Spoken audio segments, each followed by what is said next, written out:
اعوذ باللہ من الشیطان الرجیم، بسم اللہ الرحمن الرحیم۔ برائٹ لائٹ چینل میں خوش آمدید ویورز، امید ہے آپ سب خیریت سے ہوں گے اور اپنا گرد و نواح کا خیال رکھ رہے ہوں گے۔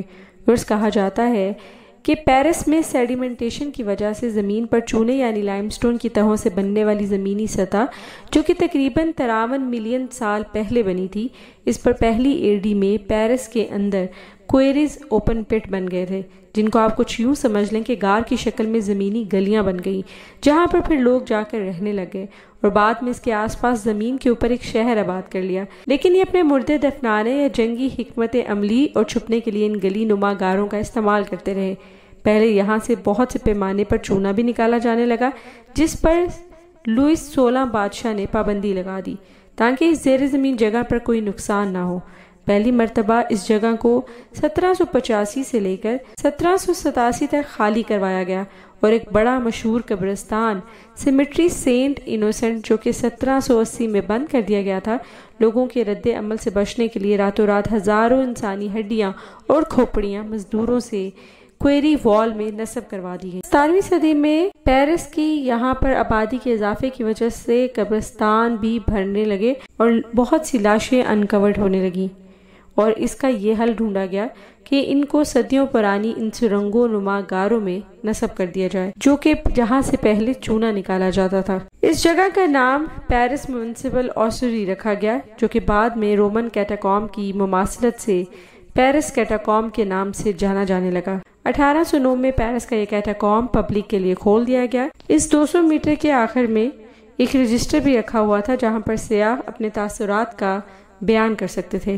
یہ رجسٹر بہت جلدی بھر گیا، جیسے کہ سیاح پورے فرانس اور باہر کے ممالک سے یہاں کا دورہ کرنے ضرور آتے اور یہاں پر ایک خوف اور ساتھ ہی عجب سی خفیت میں مبتلا ہوتے۔ جیسے جیسے سال گزرتے گئے اور فرینچ ریولوشن آئی تو اس جگہ میں بہت سی انسانی لاشوں کی کھوپڑیوں اور ہڈیوں میں اضافہ ہوتا گیا۔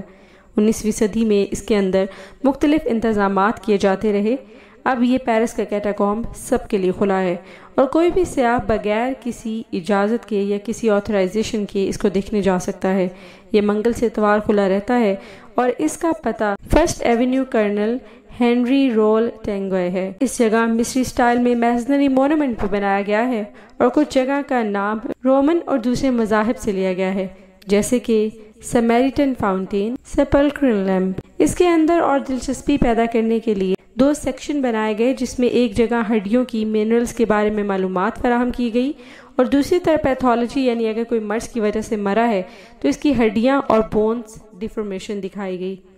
تیسرا، یہاں پر تعاون کے دوران مرنے سے پہلے جو لوگ مذہبی کلمات ادا کرتے تھے وہ جگہ جگہ پر ٹیکسٹ اور گیلریز میں اندراج کیا گیا ہے۔ ایک اور حیران کن واقعہ یہ ہے کہ جس میں یہ پبلک کیٹاکومب کے لیے کھڑا کیا گیا تو ساتھ ہی جیکوس میکے جیسے باٹنسٹ اور اینمن وائر جیسے نیچرلسٹ نے ادھر اندھیری جگہ پر پودوں اور منرلز کو اسٹڈی کیا۔ 1813 میں تھورے دی ہیریکاٹ نے یہ تجربہ کیا کہ اس نے 4 گولڈ فش کو سیمیراٹن فاؤنٹین میں رکھا اور وہ سروائیو کر گئی، لیکن ساتھ ہی وہ ریپروڈیوس کرنے کے قابل نہ رہی اور اندھی بھی ہو گئی۔ یہ سرنگ پورے پیرس شہر کے نیچے پھیلی ہوئی ہے، لیکن سیاحوں کو بس 1 میل تک ہی پھرنے کی اجازت ہے۔ جیسے ہی اندر داخل ہونے لگے تو اس کی دلچسپی کو بڑھانے کے لیے اس کے انٹرنس پر الفاظ لکھے گئے ہیں، سیٹل امپائر ڈی لا مورٹ، جس کا مطلب ہے کہ رکو، یہ ڈیتھ یعنی موت کی امپائر ہے۔ اس کو دیکھنے کی ٹکٹ $11 ہے۔ سرنگیں اندر سے ٹھنڈی ہیں اور ان کا درجہ حرارت عموماً 57 ڈگری فارنہائٹ یعنی 13 ڈگری سیلسیس ہوتا ہے۔ پیرس کیٹاکومب کا حصہ جو کہ نہیں کھلا ہوا وہ شہری بالخصوص پیرس کے متجسس لوگوں کے لیے دلچسپ ہے۔ وہ ہر راستے بہت خوفناک معلوم ہوتے ہیں۔ بہت سے لوگوں کو پیرس خوشبوؤں کا شہر یا آئیفل ٹاور کے نام سے وہ جانتے ہیں، لیکن یہ فیکٹ بہت کم لوگوں کو کہ ایک مردوں کا پوری دنیا پیرس کے شہر کے نیچے بنی ہوئی ہے، جس کی سرنگوں کے کئی خوفناک ایگزٹ ہیں۔ کوئی سرنگ تو ہاسپٹل کے صحن میں کھلتی ہے اور بہت سی پرراز اور پرسرار سرنگوں کی یہ دنیا اندر سے پوری کتنی گہری ہے۔ یہ سرنگیں چونکہ چونا نکالنے کے لیے بنائی گئی تھی تو شروع میں یہ خوفناک ہرگز نہ تھی، لیکن اب یہ 200 میل کی سرنگی سلسلہ اور گارڈ نما شہر قبرستان بننے کی وجہ سے بہت سے دلچسپی کا حامل ہو گیا ہے۔ 1810 سے اس جگہ کو سیاحت کے لیے محفوظ بنانے کی کوششیں کی گئیں۔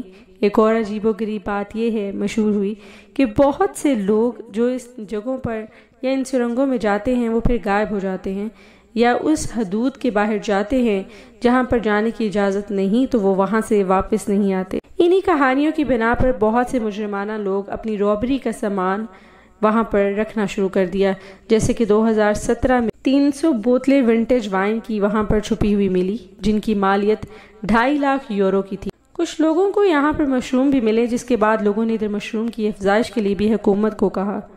ورلڈ وار 2 کے دوران جب جرمنی نے حملہ کیا تو ان سرنگوں کا استعمال بھی فرانس نے خوب کیا، لیکن جرمنی کو بھی ان سرنگوں کا پتہ تھا جس کے لیے انہوں نے اپنے آپ کو پہلے سے تیار کیا ہوا تھا۔ اس کے اندر ہڈیوں کو مختلف طور سے جوڑا گیا ہے اور ایک بیرل یعنی بڑے ڈرم کی شکل میں بھی ہڈیوں اور کھوپڑیوں کا جوڑ نہایت ہی اس سرنگ کو دلچسپ بناتا ہے۔ یہ کہا جاتا ہے کہ پیرس کے اس کیٹاکوم میں 6 ملین سے زیادہ مردے اس کیٹاکوم میں اب دفن ہیں۔ جیسے جیسے دنیا کی آبادی میں اضافہ ہوتا جا رہا ہے ویئرز، ویسے ہی قبرستانوں کی کم جگہ کے باعث ایسے سے قبرستان بنائے جا رہے ہیں جو کہ کبھی ایک بلڈنگ کی شکل لے لیتے ہیں یا کوئی شہر کے نیچے ایک پورا شہر آباد کیے ہوئے ہوتے ہیں۔ پیرس کیٹاکوم بھی ایک حیران کن قبرستان ہے جو کہ اب مردوں کا پورا شہر مانا جاتا ہے۔ یہاں پر 600 ملین سے زیادہ مردے ہیں اور یہاں کی ہڈیاں اور کھوپڑی انسان کے اندر وحشت اور انسان کو لرزا دیتی ہے۔ سیاح بڑے شوق سے وہاں پہ جاتے ہیں اور بہت سے سیاح وہاں پر انسانی کھوپڑیوں مشاہدہ کرتے ہیں اور اس خوفناک اور لرزا دینے والی جگہ سے اپنے متجسس کو اور اجاگر کرتے ہیں۔ ملتے ہیں اگلی ویڈیو میں۔ امید ہے آپ کو آج کی ویڈیو پسند آئی ہوگی۔ اپنا خیال رکھیے گا۔ اللہ حافظ۔